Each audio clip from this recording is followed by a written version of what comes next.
Hi, this is Mashnu and welcome to this video about chess calculation.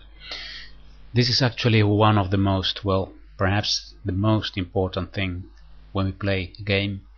We need to calculate accurately, and that's not always easy. Many games, perhaps most of the games that we play, are won or lost because of miscalculations. So I have here an exercise for you. The position that you see on the board is from a game between two grandmasters, Boris Spassky and Geller. I don't remember his first name. It was played in the Soviet Union, in the championships of the Soviet Union in 1957, and Boris Spassky was to move here with white. Now what I would like to do is to offer you different things. First of all, if you would like to have a look at this position and calculate some variations, so it's white to move here, and perhaps you want to write down some variations that you find and then compare them with the variations that I'm going to show you. Another thing that I'm offering you here is to just continue watching the video and try to follow the variations that I'm going to read out loud. So you will be exercising your visualization. So it's up to you now whether you want to pause the video and try to find some nice variations for yourself, or you would like to continue watching and listening and visualizing the moves that I'm going to tell you. Well, first of all, let's have a look at this position, because we see that this black king is in the center and more or less surrounded by white pieces. There is a big imbalance in the material. Black is having a queen and two pawns on the queen side and a bishop in the center, while white has these three light pieces and a rook. The light pieces of white are very active. This bishop is nicely centralized here. The rook is on this open file. The knight is in the center controlling some squares, and this bishop is attacked at the moment but controlling these important squares here.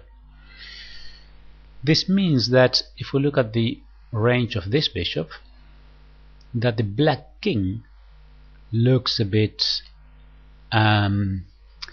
well, like in a cage. So we can see if we can find some variations to make use of this. Try to follow the following variation. It's the most direct way of attacking. First move of white, rook from c1 to c6 check. Now if the king goes to f7, then follows bishop to g6 check, king to g8, rook to c8 checkmate. Can you visualize this? Let me show it to you. Rook c6 check. If king goes to f7, then bishop g6 check. Black king doesn't have any other option than going to g8, and then rook to c8 is checkmate. Looks nice, doesn't it? But of course, if we play rook to c6 check, black has also another option, and that is not going to f7 but going to d7. Try to follow this variation. King to d7, rook d6 check, king to c7, rook takes d4. And now black doesn't play a takes b4, capturing the bishop, but he has a nice check on a1, queen a1 check. If the white king then goes to h2, then there is queen takes d4. Let's have a look at this one on the board. So if here king to d7, there is rook d6, king c7, rook takes d4, and now not pawn takes b4 but rook to a1 check. If king to h2, then rook to d takes queen takes d4. Here of course white can continue with bishop takes a5 check, but the material is now more in favor of black than it was before. Still, white has very good chances.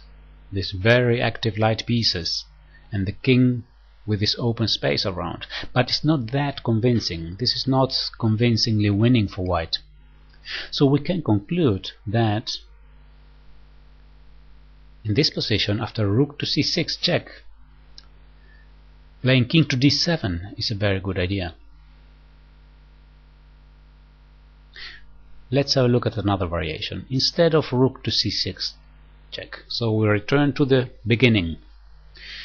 This is how we should analyze during our games in this type of positions.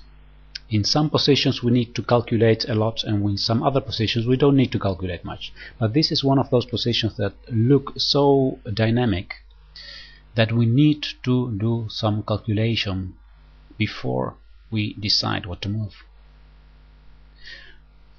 Now have a look at this following variation. Bishop to h7. Do you see the threat of white? White is threatening bishop to g8 check, winning the queen. If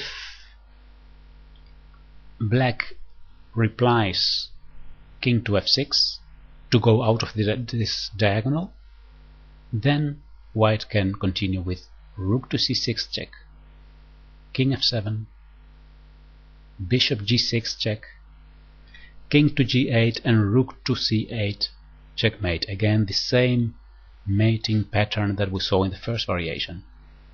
Let's have a look at this one. So bishop to h7, threatening bishop to g8 check. If king to f6, rook to c6 check, king to f7, bishop g6 check, only one move for black, king to g8, and then again we have this checkmate on c8. So this bishop to h7 looks like a very dangerous move, like a very good one. Now what if black doesn't move his king away but moves his queen away out of this diagonal? Let's say black plays queen to a4.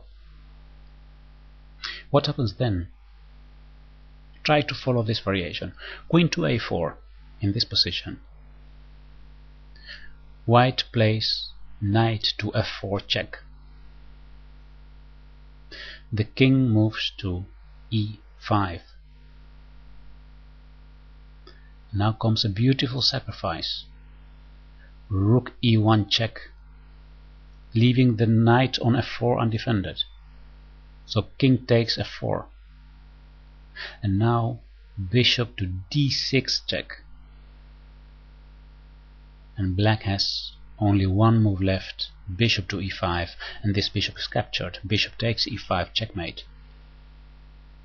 Perhaps this was a bit more difficult to visualize. Let's have a look. So if queen to a4, knight to f4 check, king to e5, rook e1, sacrificing the knight on f4, king takes f4, bishop d6 check, almost checkmate. Bishop in between and bishop takes bishop is checkmate. Now here of course we could say, what if black doesn't take the knight? What if black goes back to f6?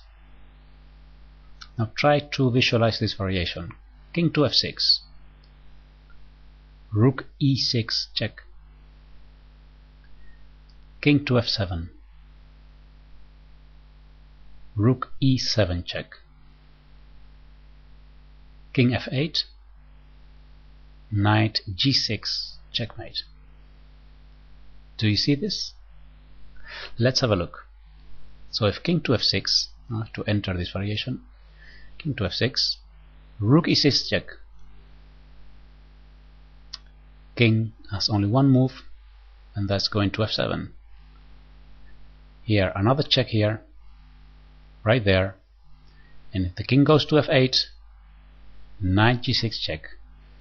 If the king goes to f6, then there is knight d5 checkmate.